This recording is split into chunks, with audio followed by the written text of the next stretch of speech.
JIC organizing team, I extend a very warm welcome to the Constitution Day.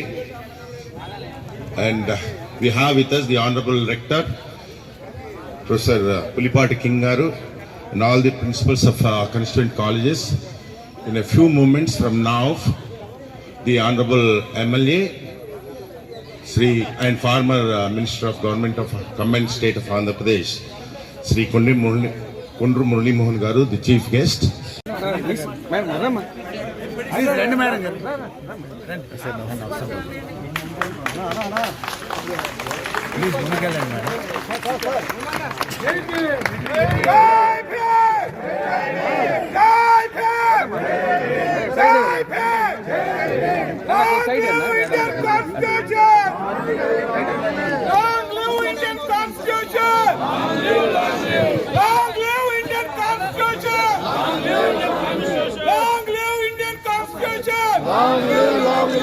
శుభాకాంక్షలు.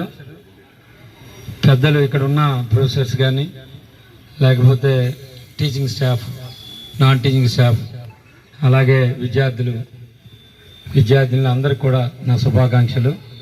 చాలా సంతోషం ఈరోజు మరి పెద్దలు జాన్ గారు, అలాగే శ్యామ్ గారు, అలాగే మన పెద్దలందరి ఆధ్వర్యంలో ఈరోజు ఈ కార్యక్రమం చేసుకోవడం, మనం స్మరించుకోవడం. ఈ రాజ్యాంగం రావడానికి మన పెద్దలు ఎంత కష్టపడ్డారో కూడా మనం గుర్తెరగాలి. ఈ రాజ్యాంగం కోసం 2 సంవత్సరాల 11 నెలల 18 రోజులు దగ్గర 7,800 ఆర్టికల్స్ మీద మాట్లాడడం, దాంట్లో 2,300 సంథింగ్ దగ్గర దాన్ని ఒప్పుకోవడం కాన్స్టిట్యూంట్ అసెంబ్లీలో, ఇవన్నీ కూడా చావడం జరిగింది. దీన్ని కన్సర్న్ చేసేటప్పుడు ఒక ఆయన చనిపోవడం, ఒక ఆయన అమెరికా వెళ్ళిపోవడం, ఒక ఇద్దరికి హెల్త్ బాగుపోవడం, చివరిగా దీనికి సంబంధించిన అన్నీ కూడా ఈయనే కష్టపడ్డారని డైరెక్ట్గా నెహ్రూ గారే మరి సభలో చెప్పడం జరిగింది. అంటే ఎంత కష్టపడ్డారో అంటే ఆయన 60 దేశాల రాజ్యాంగ ప్రతులన్నీ చదివి అర్థం చేసుకొని సమానత్వం, సౌభ్రతత్వం, హక్కులు అన్నీ కూడా ఉండాలి. ఈ దేశంలో రిచ్ కాదు, పూర్, లిటరేట్ కూడా జరిగింది. నాయకత్వం కావాలంటే ఎలక్షన్స్ కావాలని దానికి కూడా లోకేష్ గారితో కూడా మాట్లాడడం జరిగింది. ఎందుకంటే యూనివర్సిటీస్ లో ఎలక్షన్స్ లేకపోవడం వల్ల నాయకత్వం చనిపోయింది.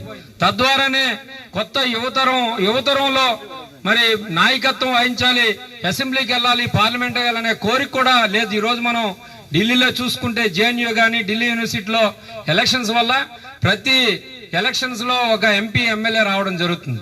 దాన్ని ఆయన్ని అసెంబ్లీ దృష్టికి తీసుకురావడం జరిగింది. అలాగే మన నాయకుడు లోకేష్ గారు అలాగే చంద్రబాబు దృష్టిలో కూడా తీసుకోవడం జరిగింది.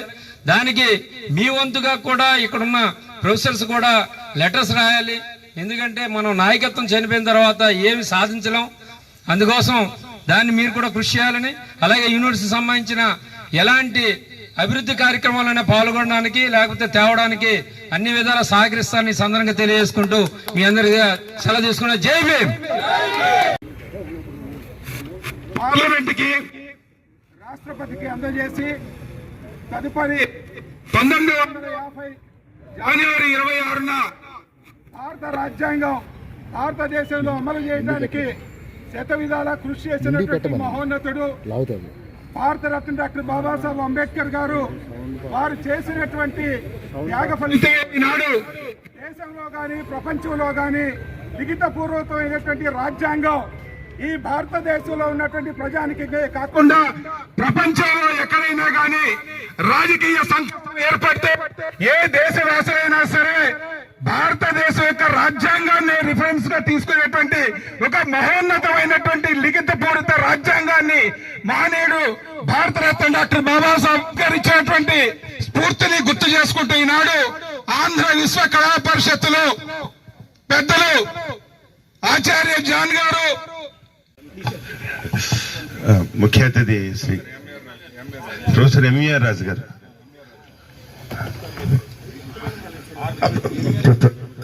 ప్రిన్సిపల్ గారు, ఆర్ట్స్ కాలేజ్ ప్రిన్సిపల్ నరసింహ గారు,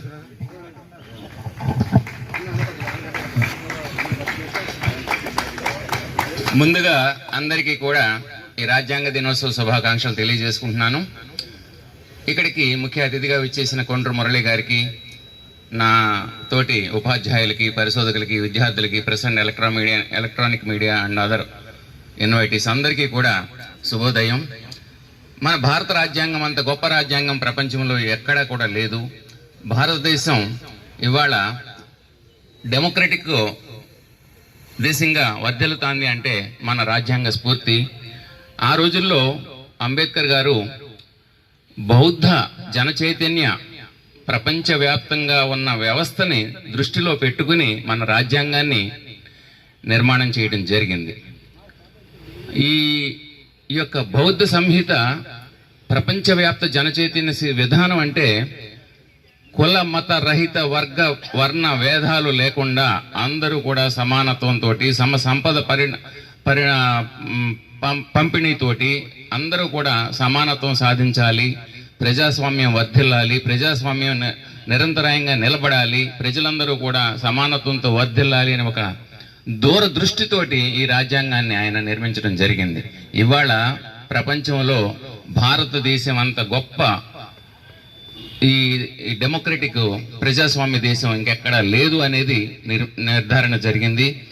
అంతేకాకుండా రాబోయే 2-3 సంవత్సరాల్లో మన భారతదేశము ఖచ్చితంగా సూపర్ పవర్ గా నిలబడబోతోంది. అన్ని కూడా ఇప్పటి వరకు సూపర్ పవర్ కంట్రీస్ అనుకున్న అమెరికా కానీ, రష్యా కానీ, జపాన్ కానీ, అన్ని కూడా చైనా కానీ, ఇవన్నీ కూడా అడుగున పడిపోతున్నాయి రకరకాల కారణాలతోటి. మీరు గమనించండి. నేను ఇవాళ ఈ కాన్స్టిట్యూషన్ డే రోజు చెప్తున్నాను, మన కాన్స్టిట్యూషన్ మనకి ఎంత శక్తినిచ్చింది అంటే, ఎంత బలాన్ని ఇచ్చింది అంటే, ఎంత సమతుల్యాన్ని ఇచ్చిందంటే వెలకట్టలేని విలువలు చెప్పలేని అంత ఇది సంపదను మనకు అందించింది. మన కాన్స్టిట్యూషన్ యొక్క preamble sovereign socialist secular democratic republic. ఇది చాలా మందికి తెలియకపోవచ్చు, ఇది గ్రహించండి. మనం ఫ్రెటర్నిటీ, ఈక్వాలిటీ, జస్టిస్ ఇవన్నీ కూడా మన రాజ్యాంగం మనకు కల్పించడం వల్ల వాళ్ళందరం కూడా కలిసి